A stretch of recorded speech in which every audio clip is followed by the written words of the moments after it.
All right, hello everybody. Today I have my friend Tammy McCrory with me. I've known her for a couple of years. I have her on today because to me she's just really innovative, innovative and creative in her approach. She sees something, she goes after it. So I'm so very happy, Tammy, that you agreed to be on my podcast to talk about your entrepreneurial journey and how you set goals and how you go after them. I think your business story is so inspirational. So thank you so much for joining me today, Tammy. Thank you, Michelle. It's actually my pleasure. Thank you for the invite. And I want to say we've been knowing each other for 7 years now. Can you believe it's been 7 years since 2013? It hasn't So been that yeah, it's been that long. So more than a few years, but time right. just zips on by. But thank you so much for having me. Absolutely. Thanks so much for joining.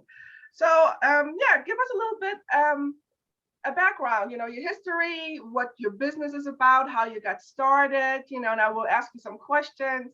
If you always wanted to be an entrepreneur, how did you, because your business is a unique model to me. It's unique, it's not the usual. And so it's very specific. So obviously there's a lot of thought that went into it. You help the community. I mean, it's just a great model, and it's a great community business that you have going, and you've been doing it for a while now. Mm-hmm. You support yourself and your kids with it. So it's just really all around inspirational. So tell us a little bit about your journey. Okay. Well, yeah, I'm Sam McCrory.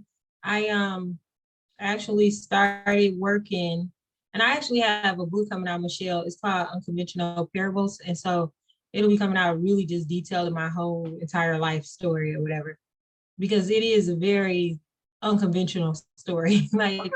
as you know, I was a teen mom. You and I, we talked about that before.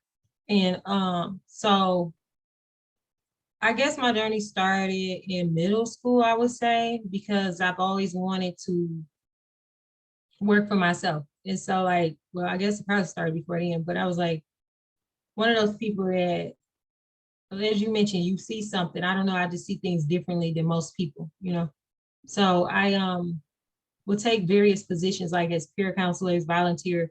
My mother, she kept us pretty much in everything. So we had to go to anything that was free, we had to go. So the library, we practically lived there because it was free. And I used to always joke and say she actually used those things as babysitters. But if it was a block club on the block, we had to participate. We had to plant flowers. We had to do all of that stuff. So over the years, I pretty much accumulated a lot of different, experiences and knowledge. I got a scholarship. I went off to this boarding school in West Bloomfield. Stayed there throughout the summer, met a lot of wonderful people, and just was inspired. I'm going to do something with my life. I'm not sure what. So my dream has always been to go to UCLA. I was going to go to UCLA, never come back to Michigan or Detroit. But as you know, life throws all kinds of curveballs, and that didn't work out. So I ended up staying here. I would work my first job. Actually, I would say 11 years old, literally, and I was bussing tables. It used to be a restaurant on 10 Mile Greenfield called Silverman's, and I would walk around there. The guy would let me work on the weekends, and he used to pay me $35. And I remember watching him as an entrepreneur also. My grandparents were entrepreneurs in a sense. I mean, they worked, but they were pretty much well off, and they owned a lot of real estate at the time when I was a kid. And so they just had money coming in from everywhere, but they never really went to a physical job. So, all of that, you're taking it in. And so I started here 11 years old, bussing tables, worked various little miscellaneous jobs, like my early teens. So I'll never forget when I turned 17, I went to go work as a telemarketer.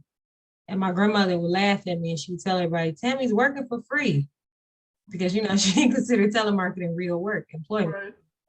And I remember telling her, well, I got to learn the skills from somewhere, how I'm going to learn office skills. I want to work in the office. So I did that. I pretty much went on Sinai Grace Hospital. I was in the health information technology department, one of my first real jobs, where it was an hourly wage. Mm-hmm. The mission was great, and I was making good money because they taught me some really good crafty things as far as being a salesperson. But I went on to Sinai Grace, got hired, worked in the health information technology, so a medical records for, I want to say 2.5 years, if I lasted that long. Left there, went to DAAA, which is an area agency. And it was hilarious because Michelle, I was like 21 and a half, 22 working there, and everybody there was like much older than I. And so I worked there for almost 3 years. And the whole time I had like a midlife crisis while I was there, because even at that age, I was I like, was about to God, say there that's must be early for a more. midlife crisis. But part of it was like, I would say not even midlife, but existential crisis. Like, this cannot be my life. Like, I do not like I work with some amazing people, but it just didn't appear to be like the life that I wanted to live. Like, I wanted to be more so like my grandmother would take us out. Like, she bought a new car every 2 years. I remember one time she gave me a check and it was $30,000. And again, a kid, she gave it to me, told me, hand it to the dealer. You know, and I'm sitting there like, and so I'm working, I'm looking at my check and I'm getting depressed. I'm looking at my life Right. and I'm like comparing it, you know, and I'm like, this is not how I want to live. I don't want to live like this. And so I left DAAA, not on the terms that I would like to have, but I left there. I went to a development corporation. And so I went from like working specifically with people to now working on macro projects and like in the community. So I'm literally like at this place and we doing more so like beautification projects, vacant home projects, things like that. Stayed there probably like a year and a half. And then that's when I started my own business. I was like, this is not going to work. This is not going to work. So I have been like setting goals, as you mentioned, just like preparing myself for the big jump in life, right? And so everything was just working in my favor. I told my significant other what I wanted to do. I'm like, look, this stuff is for the birds. I'm not doing it anymore. I just can't. And so he was always, one thing I really admire about my ex-husband, he always would quit that stuff. You don't have to, like, you know what I mean? We'll figure it out. So I told him, and he came one day and he gave me some money. He said, well, you know, start your business. And I'm like, what? And it wasn't a lot of money. It wasn't. So I opened an office in Redford and I went from there. Now let me back up because this is important. So my sister called me. I was pregnant in 2011. And she called me and she said her baby had just died. And I was like, what do you mean your baby died? Her baby had died. So I was like, what do you mean your baby died? Like, I never heard of it at the time. So, you know, I was like, you know, babies don't die. What do you mean your baby died?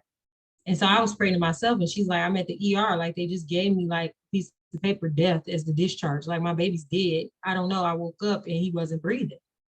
Make a long story shorter, I did some research and I did not know that the infant mortality rate across the country, not even in Michigan, is really, really high for African-American children. So our babies die at a much greater rate than any other race of people.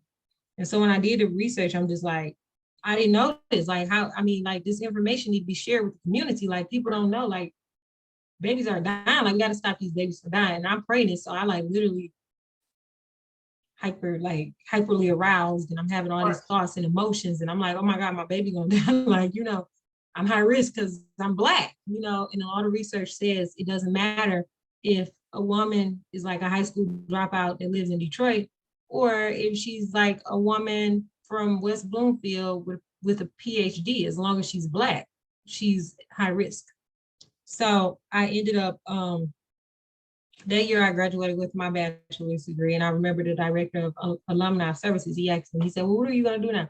So I'm start a case management business and I'm gonna work with the mothers in Detroit to educate them about infant mortality, because I was just, again, I didn't even know it was an issue in our community. I thought I knew all the issues in our community, but that was one I was so far removed from. I guess I didn't know, I was shielded from it the whole entire time. So I went and I did some negotiations with the state. They're like, okay, we'll give you a chance. Let's see what you got. So part of the requirement is I had to hire a team of nurses and social workers. That's what we did. And we had infant mortality specialists. We had contracts with registered dietitians and things like that. And so I started with the one room office. The biggest challenge was finding staff that wanted to work in Detroit. Okay. Because a lot of people don't want to work in Detroit. Right. Even the people I found that lived there didn't want to work in Detroit. So I found some very loyal people. I was very fortunate. I found some loyal people who stuck with me like long enough, because the life expectancy for the work we do is very limited because it's a stressful job. You know, it's one of them jobs where you're constantly hearing about death and just things that's like unheard of. So I did that.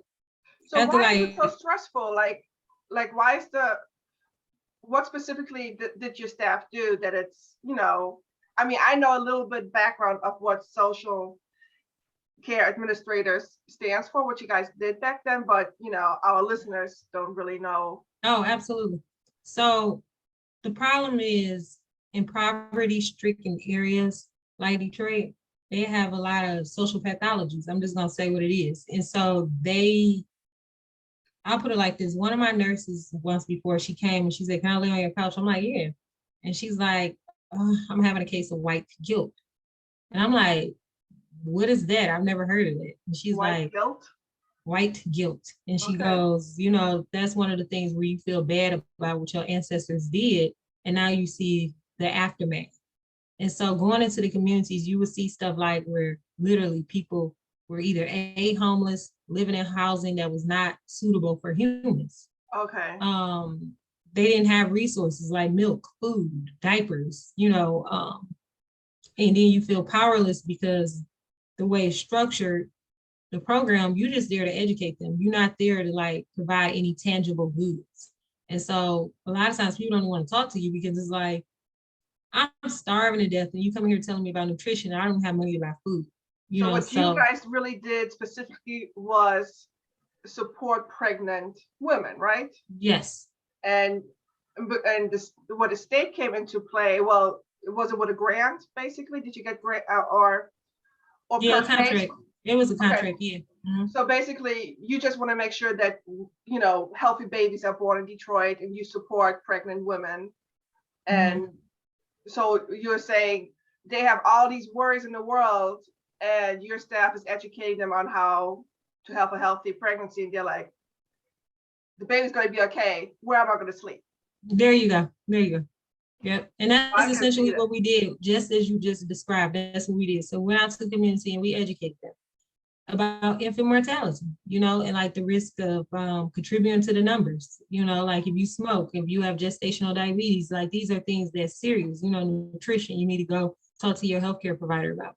So we did that for like 4.5 years. And then I started another business and I was working on my master's and I had a teenage son and I had a toddler and I was pregnant. So I was like, okay, I'm losing my mind, but we're gonna figure this out. Thanks God for guidance. Like, okay, is this what I'm supposed to be doing in life? And Les and I had decided that we were married. So it was a very like crazy year that year. But I pushed through. And so we started another very successful business. And I would say success, and I'm measuring it on the amount of customers that we had and people raving reviews. So we did that in 2015, I would say. And then what ended up happening was I kind of let others manage the case management business side because at that time I was burning out too mentally. I was like having like decision fatigue and I was just exhausted from finding staff to like trying to figure out if we really was being effective, even though I know we were, because we start calling ourselves like hope providers, if nothing else.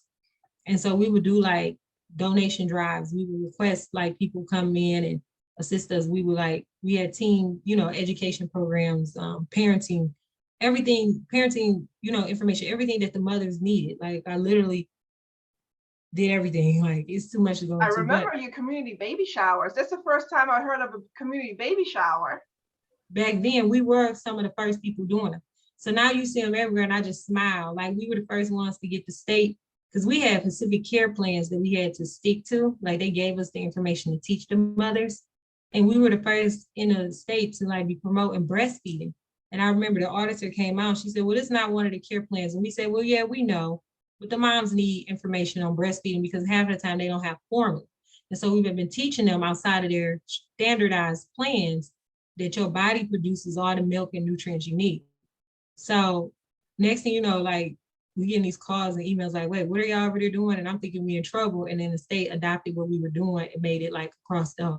So we did a lot of that stuff back then. And then I was fortunate enough to have a lot of interns, and the interns would go out, and I taught them a lot about, soliciting donations because, the community needed it. And I was fortunate to have people that lived on the outskirts of Detroit, and a lot of times they brought in a lot of stuff for the women. So it was a lot of fun. It was a lot of fun. It was very rewarding work because, you know, we provided a much needed service. But the only problem was, like I said, you burn out fast because you constantly hearing like stories that you never heard of. Like, and then you hearing about, fortunately, I don't think we ever had anyone in our program baby die, but you still hearing all about Intermortality all around you. And then like it's one of those things when you open your eyes to something, you cannot not see it anymore. Exactly. Yeah. Michelle, like when someone gets a new car, like you see that car, now you're gonna see it all the time. So it's kind of like that. So we did that, and then we decided to go different routes. So I'm like, hey, you know what? We're gonna focus more on special projects. So we did that. And what that was pretty much was we sought meaningful work, but we did it on a more, instead of a community as a whole, and on like individual, like take on someone that had a lot of potential and help them reach their dreams and goals. So we did more so that like for a year and a half. So meanwhile, I had a lot of more free time. So I went to the health department, and I went in as the public health project leader. 2 months later, Dr. Jonay Khaldun, she ran the state most recently. She appointed me as the director of maternal infant health. So I did that for a while. Detroit Health Department, it was actually one of the largest public health projects they were working on. I oversaw all 3 of the programs. So then I'm like, okay, what's next? Because this is not for me either, because I'm one of those people, I like to be hands-on. I'm not so big on,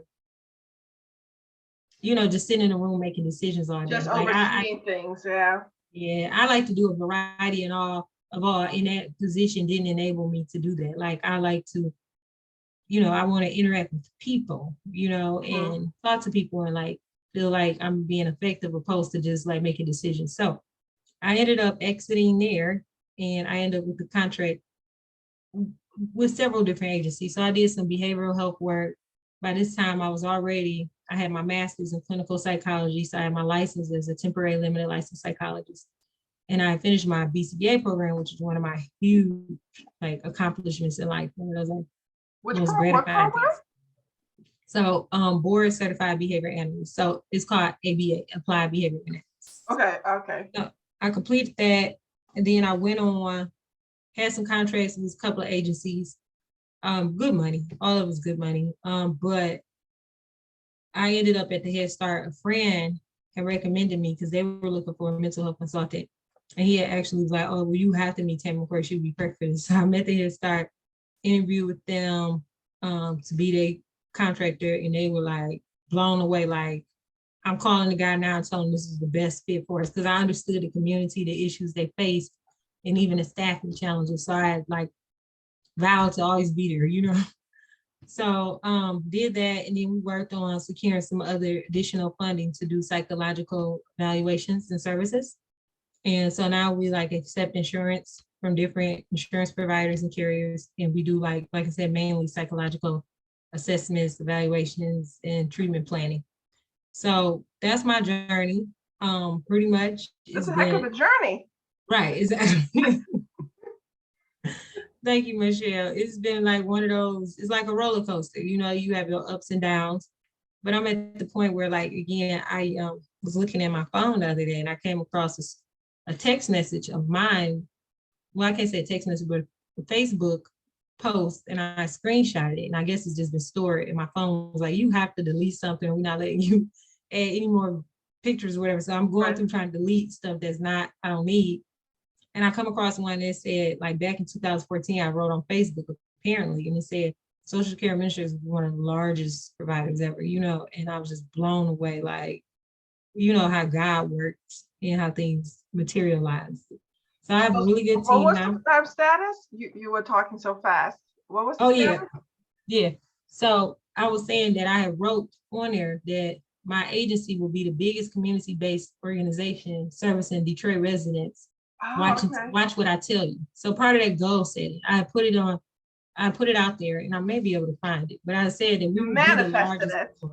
There you go. And that's real. And I tell people that all the time, like, don't let nobody kill your dreams. Because even what I'm doing now, I mean, you would not believe, like, I know this may sound cliche because we hear it all the time, but when people tell you no, like I literally hear people tell me, like, despite what I've accomplished in life, and I've accomplished a lot, far more than I even have time to talk about today, but people will always still tell you, and some people that haven't accomplished much of nothing, they'll still tell you you can't do that. And you Right. go, this is bizarre and weird conversation, not for me. But I don't really tend to listen to other people because I know what I'm talking about. So it's like, I'm not gonna, and I know people intentions may be well, it's just that they, a lot of times people project on you. Exactly. They don't believe that they can, so they believe like, how can you do it if I can't? They Like, cannot even see themselves do anything like that, so they assume you can't either. mhm. But that's why It we're was, just sitting here talking, because we can. mhm. I it was crazy because one of my nurses, she worked for me with the case management business, and her daughter worked for me with our other business, right? Her younger daughter. And so it was crazy because I remember I would go in some days and I would just like complaining that things weren't the way I wanted them to be. And the business lesson I had, which were more so like the team building, family bonding, activity building, whatever business. And so we did all the murder mystery rooms, escapes. We were like one of the second ones in Michigan to open.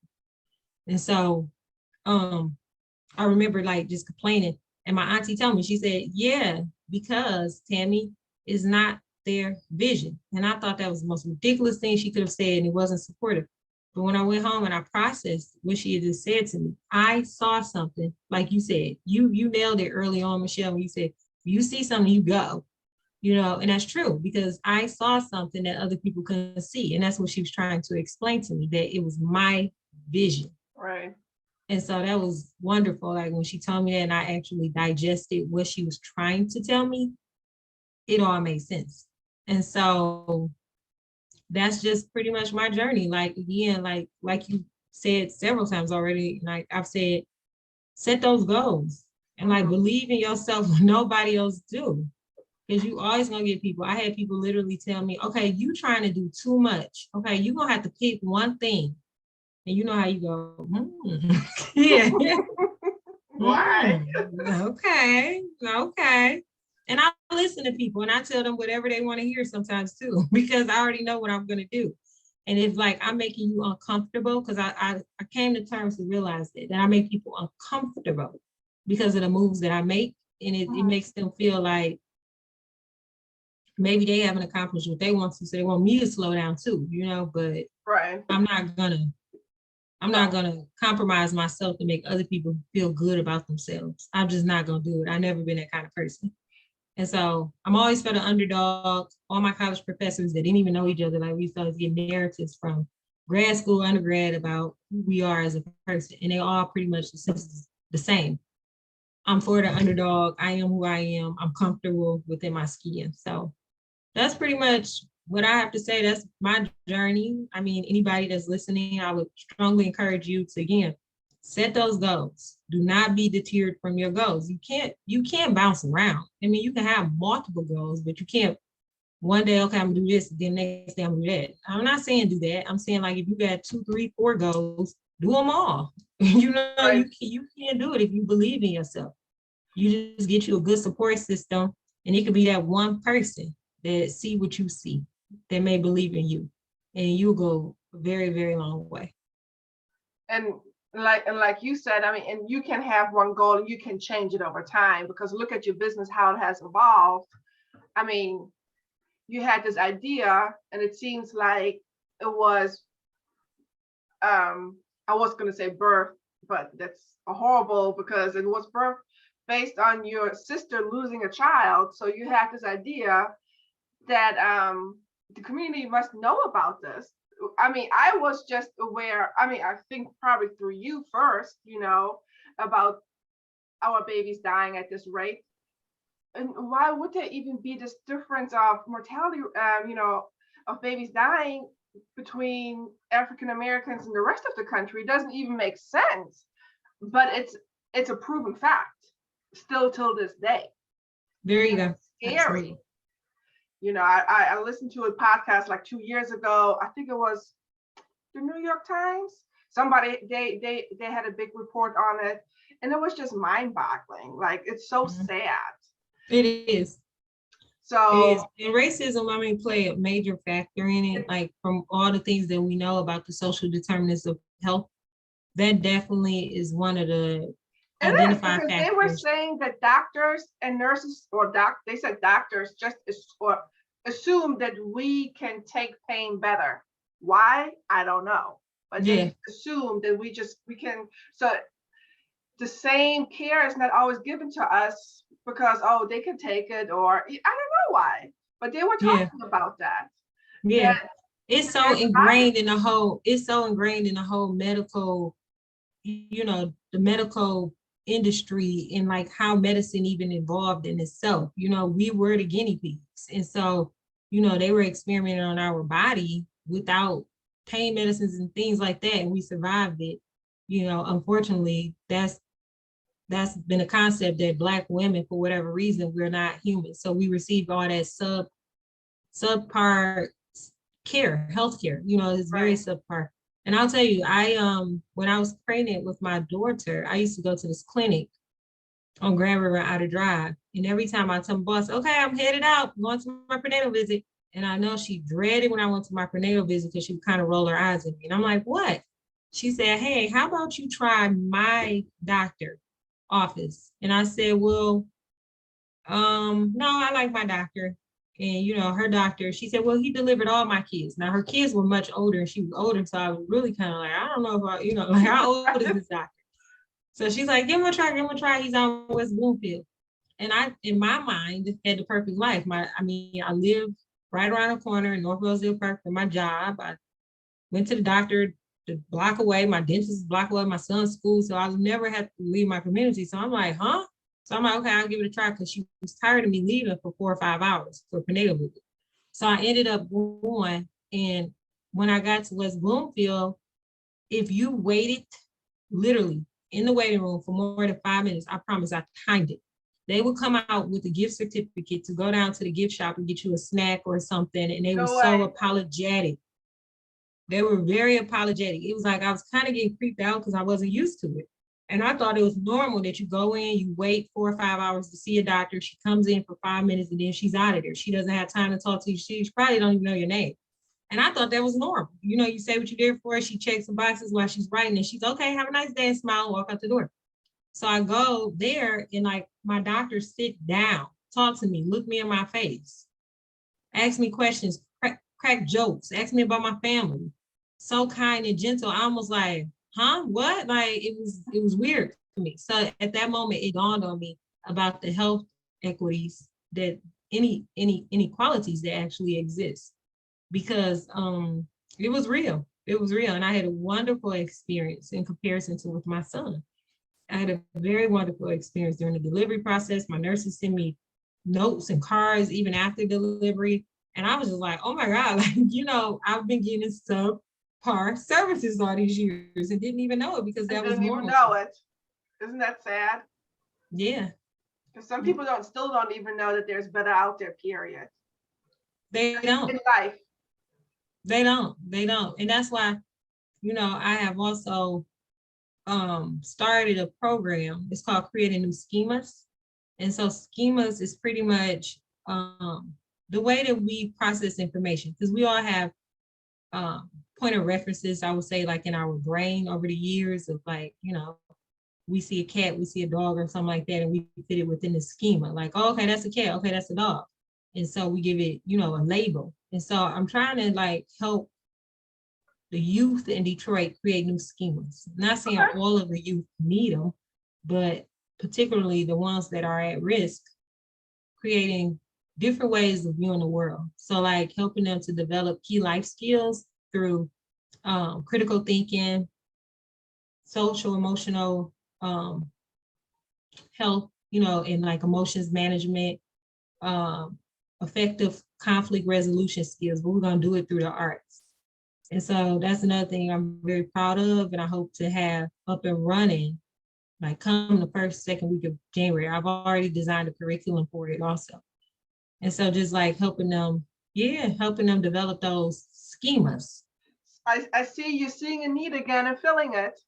Yeah, yeah, I have to, because even if I can't do all the work, I have people always on standby.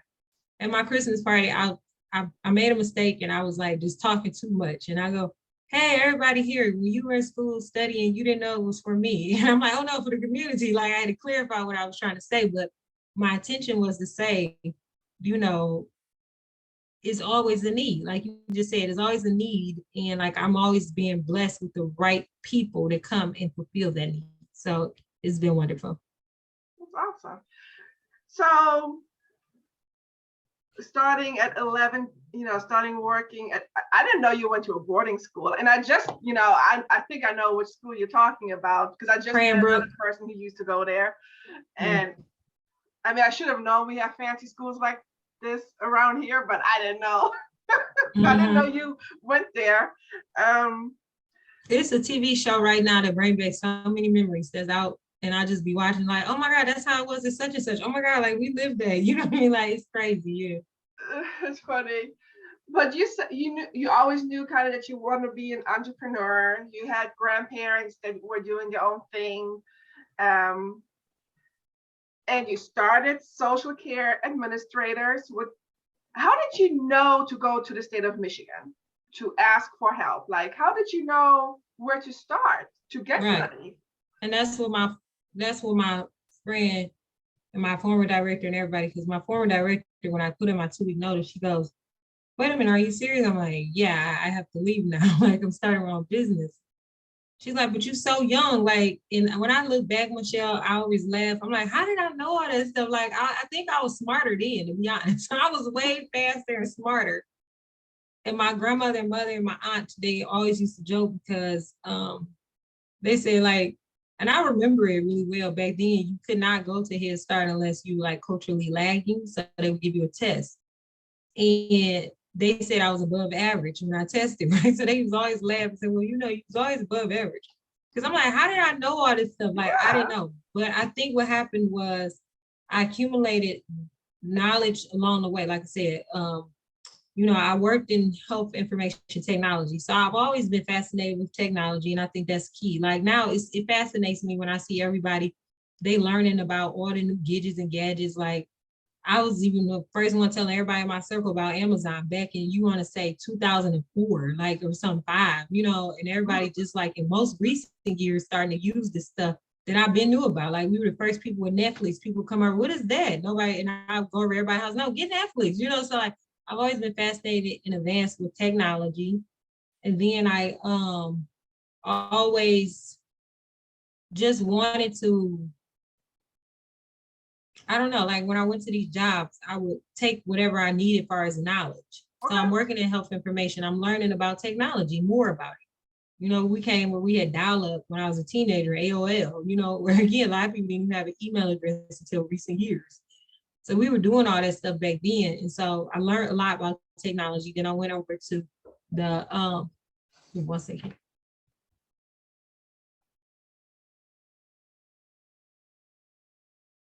Oh, you're okay.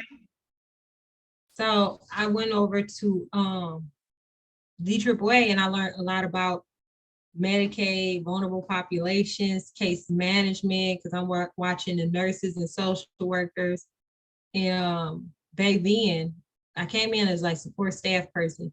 And I remember asking my boss if I could lead the self-determination program. She like, absolutely not, like you're too young. But she gave me a chance because it was a new pilot program with the state. And she let me do that. And I enrolled like over 100 and some people where they had only did like 10 over 6 months or something. So I enrolled over 100 and some people like in a short period of time. So they all like, oh God, like, you know what I mean? Like great work. Like, and so I'm learning along the way, like, about systems and processes and things like that. Went to the Development Corporation and I was there again, like as support staff to help with everything. So I did all the bookkeeping, financial, and I learned all that stuff. And I was like, okay, that's all I need. I'm ready now. Okay. And, so I was like, you know what I mean? Like 25. So again, when I'm doing my research, I'm coming across stuff and new information. And then I had a friend who had a similar business, but it was with the home health or whatever. And they were telling me, well, you can't do it because you don't have, a social work degree. You have to have a master's in social work. And so I did it anyway to prove that you can do it. That's another thing that drives me insane when everybody's so big on education. Don't get me wrong, education is great. But I always tell people, like, okay, if you wanted to be a nurse and for whatever reason that didn't work out, you could still open a company and hire nurses. Like, you know what I mean? Like, I tell Right. people that all the time. People don't understand that. And so just like understanding how things work, you know, like, and like I said, it's just acquired knowledge over the years. Like from that moment at 11 years old, watching the entrepreneurs and Right. just working my way, working as a telemarketer, you know, and I've always liked to work with small companies too. I've never really been big, even though I've had several big jobs, but I always like small companies because it's more intimate and you do learn more opposed to if you like in a larger corporation where you just like a number for real. And so I like having those and then forming relationships. I can't lie to you. It's very important, even how you and I met. I'm a people person, as you know. I love people. I love talking to people. I love meeting new people. And that's very, very important. I will honestly say that that played a major role in all of my success. Because even like with what I do now, during the height of COVID, it was a nightmare because we had just opened up and everything was going sour and everybody was folding and going crazy. And we were like rocking and rolling like there was no tomorrow. And part of it was because I got like all the people that I thought I could count on, they kind of went different directions or decided that they weren't going to move forward. But it was okay because I had so many people in my contact logs. And I got to call on people that used to work for me or did work for me or their family worked for me. And it was hilarious because they were like, Tammy, oh, yes. And like signing up and running over there to assist me, you know what I mean? And I was just like so grateful for that. But always forming those relationships. And again, I'm not saying with everybody because some of them do need to let go, but just staying in contact with the right people, I would say. Okay. Paying attention, good connections, and having a There you support go. system. There you go. That's Okay. your support system there. Even if I haven't talked to them in years, I reach out, hey, Stanley Right. McCrory on the phone. I got a question for you, you know, like Yeah. that. And, you know, people always want to share their story too. So like what you're doing is wonderful.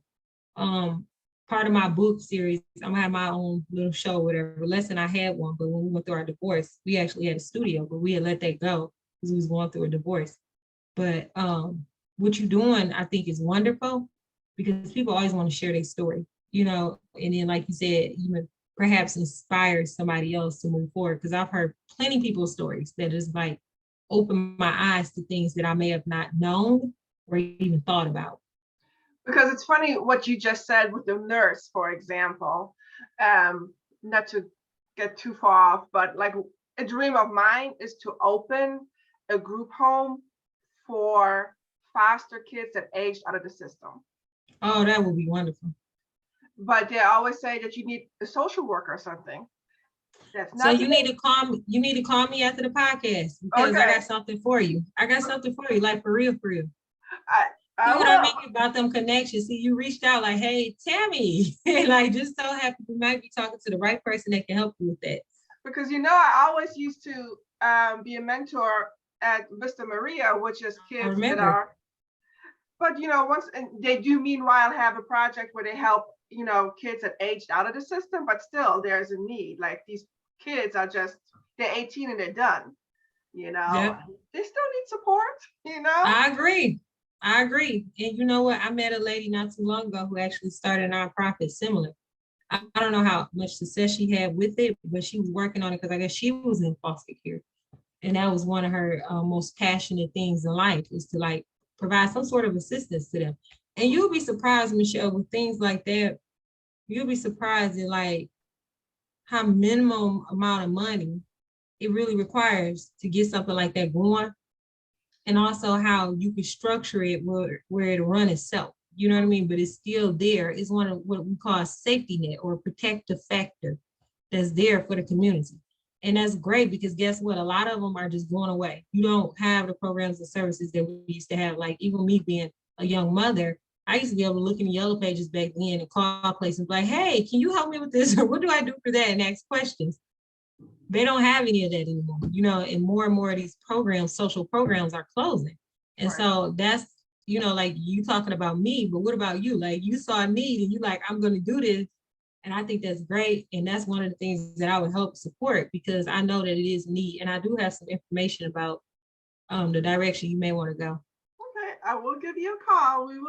chat, but back to you, social care administrators. You started as a small office in Redford, Michigan, supporting pregnant women in Detroit. Now you In oversee Wayne County. We did all of Wayne County. County back then. Yep. We had Okay. clients everywhere. Dearborn, Taylor. Yep, everywhere. And through different stops and jobs, now you hold a contract with the Head Start program and you evaluate. You said you test kids, like if they're ADHD, or what type of evaluations do you guys do? Yep. So any behavioral, like if a parent suspect that their child may have some behavioral challenges or they're worried about their overall development or meeting their milestones, they could come to us and we could get them a comprehensive evaluation if they live in Wayne County. But we do other counties also. It just depends on the type of insurance they have. But we do also accept cash, in which we get a lot of cash requests from clients like far as washing off because people need and want the services. Oh, awesome. But like I said, what a journey, the vision that you had and what you started, which already was a great, community-based business, and what you're doing now, how you grew it. How much staff do you have now? What would you say? So it's about 10 of us. Okay. And so, yeah. Because I think back then when I met you, you had 2 or 3 nurses. Yeah, but we had a lot of social workers too. So the staff, I could say, has been consistent always because that program I probably had 2 nurses because nurses are always hard to find.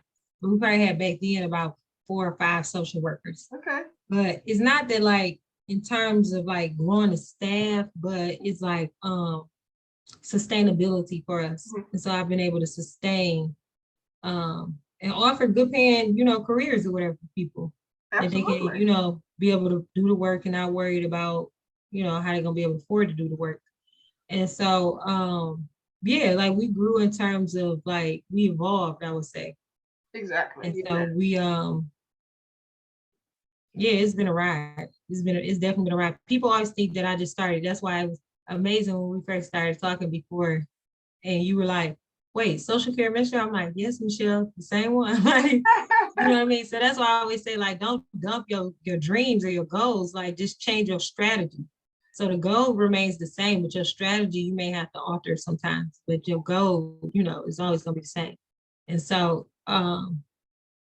it's crazy because it was a long journey and people always think, they say little stuff like, well, I know you knew, I know you just started. And I'd be like, no, I haven't. This is just the largest because we have multiple projects going on at one time and a little more funding. But no, it's been around. Like, I ask people that know me, like Michelle. She was like, so because remember, we have moved from Redford over there on 6 Mile and Myers.